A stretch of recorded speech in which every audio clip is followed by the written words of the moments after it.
In this episode of the Locked On NBA Big Board Podcast, I am going to share my thoughts on the wealth of talent and NBA prospects playing for the G League Ignite this season. I am curious to see how they figure this out because there's so much talent, so many overlapping skill sets. But I'm going to share my thoughts on the top NBA prospects for the 2024 NBA Draft on the G League Ignite. Stay tuned.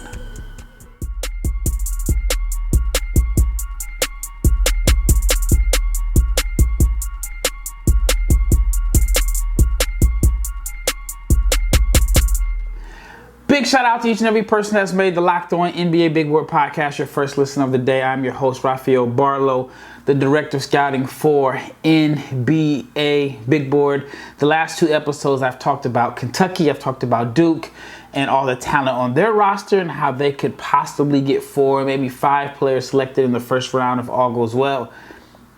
But it's the same for the G League Ignite. I think the Ignite has so many prospects that they could actually have 2 guys selected in the top 5, maybe even 2 selected in the first 2. And let's just talk about that right now.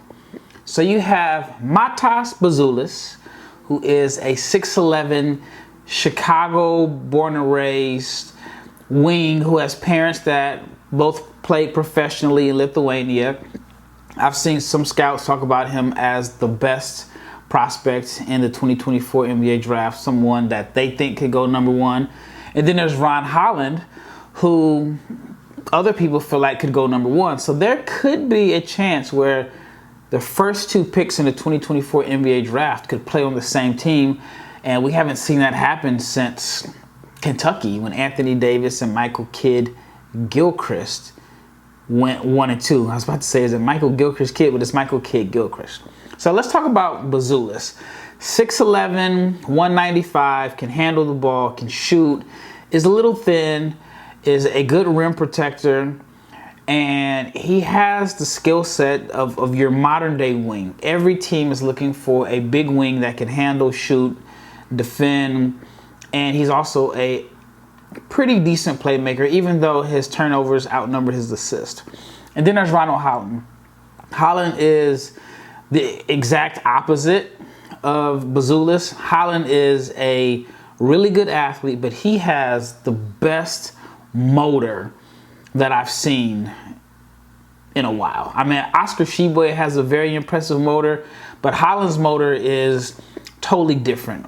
Holland just impacts games with energy and athleticism. He rebounds, he runs the floor, he blocks shots, he gets steals. He is someone that can impact the game without taking a single jump shot or without having a play ran for him. There's a little bit of Sean Marion in his game in a sense that just the way that he doesn't need plays or isolations or just to massage the ball to get 20 points and 10 rebounds. Now the concern is, from multiple scouts that I've spoken with, is in a typical year, neither one of these guys would be the number 1 or number 2 pick. And that is fair. For example, with Buzelis, he, again, has the skill set, but when you watch the McDonald's game, and I know it is a exhibition game, you didn't notice him in the McDonald's game. And then when you look at Holland, there are people that are saying that he shouldn't go number 1 because he's not the most gifted offensive player. Even though he scored 20 points a game in high school, you can't say that he is a great shooter. You can't say that he is like a really gifted, creative offensive player off the bounce. You can't say that he has great size. So he's not like he's 6'11" or 6'10". He's 6'8". So he is somewhat of a tweener in a sense. Even though he does have some wing skills, I think he's more naturally a 4. But the first time I saw Holland, and this was back in, I want to say it was 2020, and it was a matchup in Dallas where Imani Bates at the time was like the guy on the high school level. Imani Bates and Ipsy Prep played against Duncanville High School. It was at the American Airlines Center. It was a pretty big deal of a game. And I went to watch Imani Bates, but the player that I left the most impressed with after this game was Holland. At the time, he was like a 6'6" sophomore, and he had like 18 points and 16 rebounds. I mean, he was just all over the floor. I jokingly say if he were a car and you had to figure out what motor that he has, if he were a car, he'd have a V12. I mean, a V12 engine. Like, he just all over the place, relentless energy, and he just impacts games. And it may not be the traditional way. It may not be with a bunch of jump shots. It may not be dominating the post. He just impacts games with his athleticism, energy, defense, and shot blocking. But again, you don't really see that on a number one pick if it's not like a guy that's a rim protector at 6'11" or 7 foot. Now, Buzelis, again, I talked about the skill, and I talked about how he did not have like a dominant McDonald's game. And there are a lot of people that have said to me that when you watch him play, you know he's talented. You know he's a top 5 guy, but you don't say that is a number one pick. Now, I've had a chance to watch him play, and this was at Basketball Without Borders All-Star Weekend in Salt Lake City. He won MVP. He was, in my opinion, the best player there. But I didn't walk away from that camp thinking this is the number one pick in the 2024 draft. Even though I knew this draft wasn't considered really strong, I did walk away feeling like this is the guy that is going to be the first person to hear his name called by Adam Silver. So my question to you, the listener, is who would you take number one? Is it Matas Buzelis? Is it Ron Holland? Or do you think it's someone else? I think Justin Edwards from Kentucky has a really good chance to be number one. I also talked to someone that mentioned that they thought Donovan Clingan has a chance to be the number one pick simply because this is a wide open class. It's a wide open race to be number one. But it is interesting that the Ignite have 2 guys that could be in the top 2, which, if you've been following the Ignite, should have surprised you. The Ignite, in my opinion, is still a little bit of a hard evaluation for NBA teams and scouts. On one hand, they've had a good track record of having guys drafted, but I feel like Leonard Miller and Jaden Hardy are 2 guys that were really productive as teenagers, playing in a league which is full of grown men, that their production did not translate to where they were drafted. Now, Jaden Hardy, I think in a redraft, definitely goes higher than where he went. And I believe Leonard Miller, it's too early because, I mean, it's only been about a month since the 2023 draft. But I think when it's all said and done, Leonard Miller is a guy that's going to bring first-round value at the minimum. So my question is, how does Leonard Miller average 17 and 10, and he falls to number 33? And Hardy, I believe, led the Ignite in scoring. Even though he wasn't the most efficient, he falls out of the first round, while there were other guys that took the college route who weren't nearly as productive, who were drafted higher. So I think that scouts just don't have a fair assessment on the Ignite so far, which is weird considering that they have produced 4 top 10 picks in the last 3 years. So that is Jalen Green, that is Jonathan Kuminga, that is Dyson Daniels, and Scoot Henderson. So that is 4 guys selected in the top 10 in 3 years, and they have a total of 10 guys drafted in the last 3 years. So there's not a program, whether it's college basketball, a team in Europe, that has produced more draft picks than the Ignite, and I still feel like they don't get the due respect. Now, when we return, I want to talk about who is possibly this year's Leonard Miller or Jaden Hardy, who can fall in the draft despite their production. But before that, I want to talk about Ethan Almanza. This guy has one of the most incredible international resumes from the youth perspective that you've ever seen.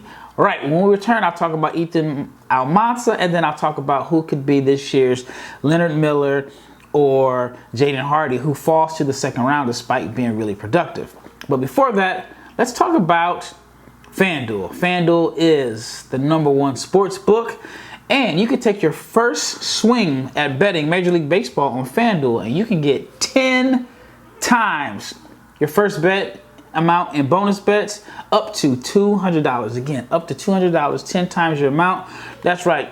Just bet $20, and if you bet $20, you can land $200 in bonus bets, win or lose.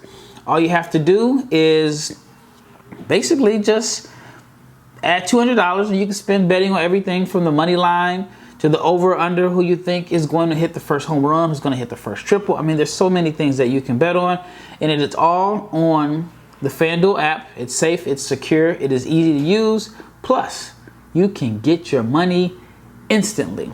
So sign up today. Visit FanDuel.com/LockedOnNBA, and you can get up to $200 in bonus bets. That's FanDuel.com/LockedOn. FanDuel is the official sportsbook partner of Major League Baseball and Locked On. All right, big shout out to each and every person that's made the Locked On NBA Big Board podcast your first listen of the day. But if it's your second, if it's your third, it is all right with us. We just thank you for listening.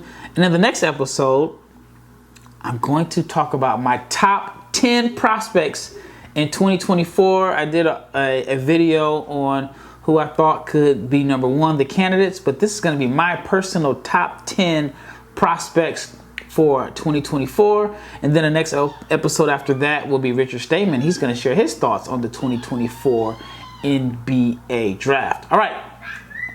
I want to talk about Ethan Almanza.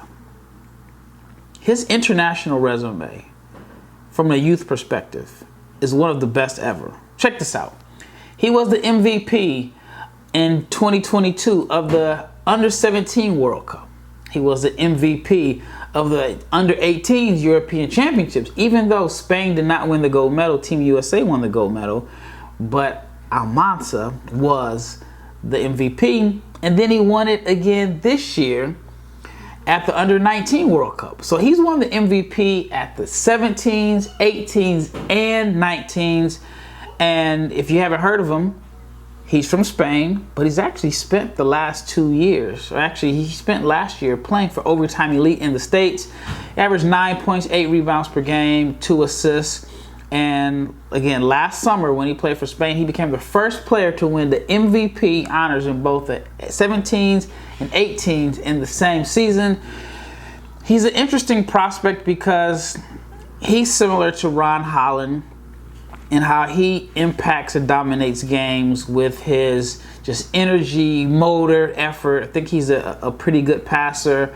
Again, not a traditional guy that you would take number one. And there are some people that believe that he could go number one. I think it's a long shot. I think it's a very long shot. I think he has more of a chance to be like Leonard Miller or Jaden Hardy. I think he can average a double-double next year with the Ignite.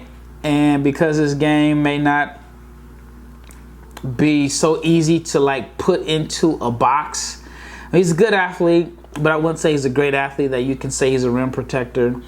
He is someone that can score, but it's not like that's going to be his role in the NBA. He has good touch around the rim, but he's not like just a naturally gifted face-up scorer. He's not much of a floor spacer, not much of a guy that's going to handle the ball and just wow you with his tools. But he's just effective with his energy, his effort, and his finishing. I think he's going to be really good as a pick-and-roll finisher. And again, he's a pretty good passer. But he is someone that I wouldn't be surprised because he doesn't fit in a certain box that he could fall despite being productive. Again, I think that he will average a double this year. But he is someone that I've been watching for a little bit for a while. He kind of really caught my attention last year. And I just give you a little bit of like my scouting notes on him. I say he's an active energy player, has a really good nose for the basketball. He's really good at crashing the offensive glass. He runs the floor, good feel as a passer. He is effective as a road man, and he has a very quick second jump, like very quick. He can jump twice before most defenders can jump once. And again, he impacts the game with his hustle and his effort. Now, he's, like I said, a good athlete, not a great athlete. And I feel like offensively, he's still a little bit unpolished. Like, there are plays, especially when he's playing in Europe, you see where they'll post him up and he's allowed to dribble 5-6 times with his back to the basket before, like, the defenders sink or there's help, and then he's able to throw up kind of like a soft hook shot in a sense. I don't think that you're going to see that with Ignite this year. Really in basketball in the States, you don't really see a guy post up and get 3, 4, 5 dribbles to get to his sweet spots. But I have seen that in FIBA play. So I'm wondering, do you take a guy that high when basically his points are just going to come off energy and effort? Again, Ron Holland can end up going number 2, and that could be like the concern with him.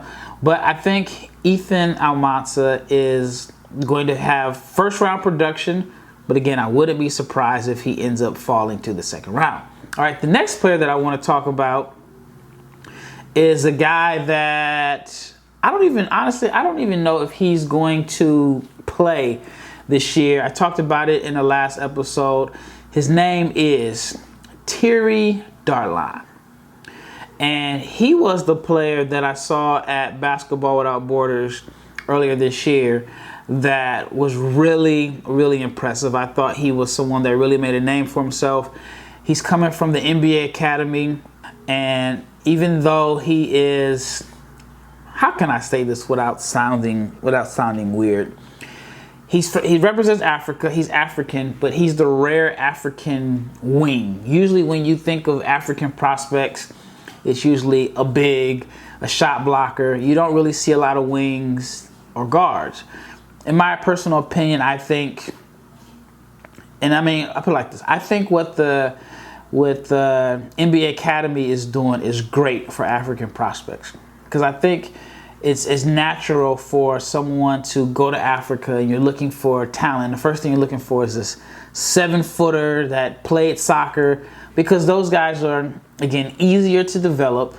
They are more rare or harder to find in the States, and everybody's looking for the next Hakeem Olajuwon and so on. And so I think that when it comes to like evaluating African prospects or looking to bring them over to the States, people aren't paying attention to the guards or wings, and I get it, because you can get guards and wings pretty much anywhere in the United States, but you can't really find athletic, long 7-footers with a soccer background. So I said all that to say this: Thierry Darlan is not not athletic, back to the basket or rim protector. He is a wing that can handle the ball. I think he has really good upside as a shooter. I love his athleticism, not crazy explosive, but I just love the fluidity and how he moves. And I think that he is someone that teams are going to really swing for the fences on because of his upside. I just don't know if he's going to play because he suffered a absolutely gruesome injury at Basketball Without Borders back in February. I was there in the gym. I didn't see it, but I heard like the gasp of air. I heard the air come out of the gym when he fell. The game was stopped for, it seemed like, an hour. It wasn't an hour, but it stopped, and you just saw the expressions on people's face. You saw the players. You saw everyone just kind of rushing to make sure he didn't see what was happening. So, long story short, I believe he dislocated. It was a clean break of his foot, and he ended up, getting carried out on a stretcher, and they had to cover his foot up with a coat. So it was a pretty gruesome injury. Again, I'm glad I didn't see it. But I did have a chance to speak with him at Summer League, and I told him that I was there and I was rooting for him. And I was asking how his recovery is going. And he said everything is going good, but he hadn't been cleared to play just yet.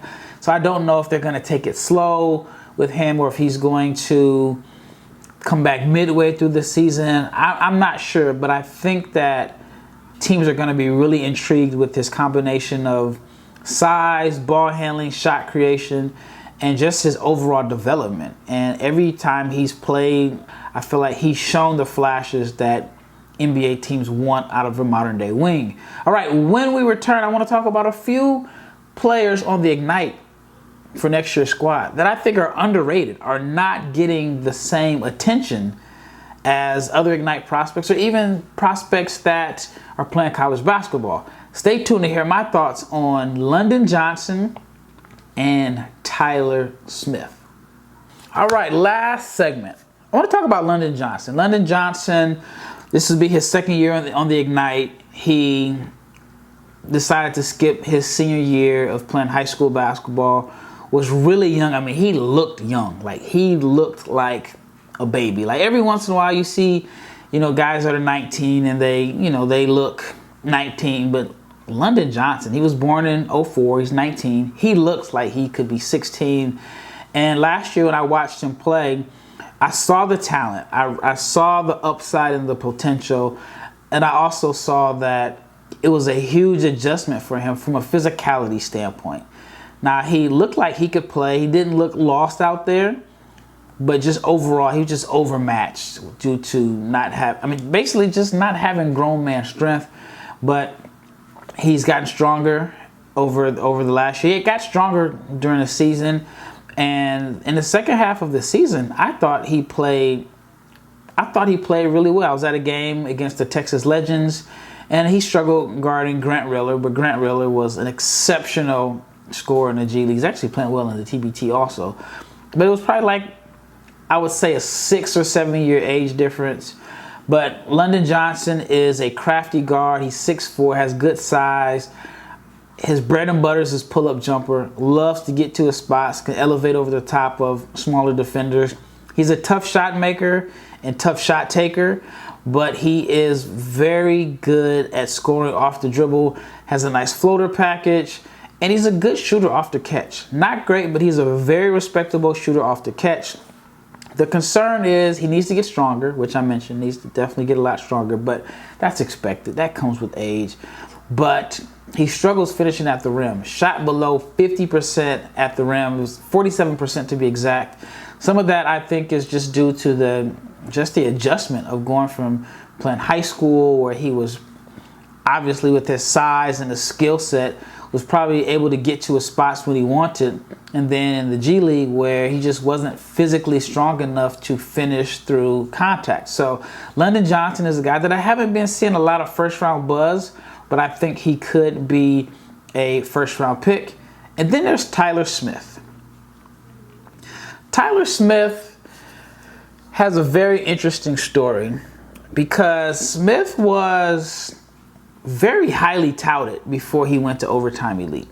He was ranked as a top 10 player in the 2023 graduation class, according to ESPN. He's someone that I had a chance to watch in Dallas. He's from Houston, but he came up to Dallas, and I saw him play some pickup games a couple years ago. He is oozing with talent, and even though I'm a fan of Overtime Elite, and I think that the way Dominic Barlowe, no relation, played in Summer League, and so he just got a two-way. Jalen Martin, the way he played, and then the Thompson twins, I feel like that was a revelation of the talent playing for OTE. And then I think a guy like John Montero, who was, the guy that everyone thought was going to be the first player from OTE that gets drafted. He doesn't get drafted last year. I think there's some concerns about his size. He doesn't pass the eye test. He's a small guard, and he had a crazy buyout situation, but he doesn't get drafted. And I just thought maybe teams just didn't know what to expect with OTE. Now, the Thompson twins are just so dang talented and athletic that no matter if you don't respect OTE or you think that it's a sham of a league, that you're not going to pass on those guys. So I said all that to say this. With all the focus and attention on the Thompson twins, Tyler Smith was totally forgotten. People have totally forgot that he was a top 10 player. I think if he doesn't go the OTE route, and this is not a knock on OTE by any means, right? But I think if he takes the traditional route, plays high school basketball, whether he stays in the Houston area or goes to one of the prep schools, we're talking about him as, being one of the better players in this class. But because he's at OTE, he kind of got lost in the shuffle. And Tyler Smith is a 6'10", I think maybe even 6'11", but he is super skilled, can handle the ball, he can shoot.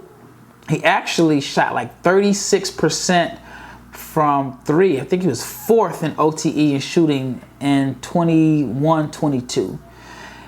It was down to 30% this year, but I think he's a better shooter than the numbers indicate. I do think that he settles for too many jumpers because he has the skill set to just dominate, whether it was taking guys off the dribble. But he's a 6'11" guy that is like your modern day face up 4 that can spread the floor. He can put the ball on the floor. He can block shots.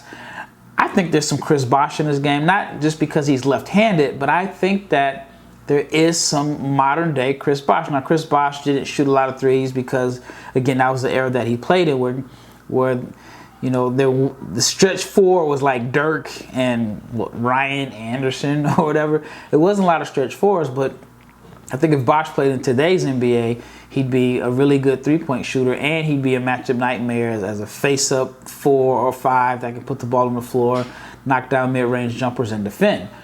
That's what I see in Tyler Smith. That is exactly what I see in Tyler Smith. Again, he's 6'11", he's skilled, has some wing skills, can handle the ball, he's fluid, he's a lefty, he can run the floor, he can knock down open shots. Again, he just has a tendency to settle for jumpers. Last year with Overtime Elite, he took 178 two-point field goals and 123s. I think if that number was a little bit more on, I think if he took more twos, well, he did take more twos and threes, but I think if the number of threes went down a little bit and he was a lot more aggressive at using his athleticism and his just tremendous God-given talent to attack the rim, I think he would. And I think he's already good, but I just think his numbers would have been a little bit more efficient. But overall, he averaged 18 points, 8 rebounds, 2 steals, and 1.3 blocks per game.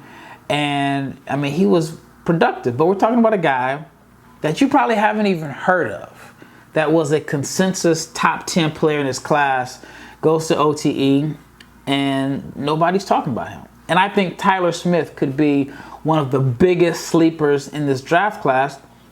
But I want to know, how does he fit with OTE, with all the talent and overlapping skill sets? We know Matas is going to play. We know Holland is going to play.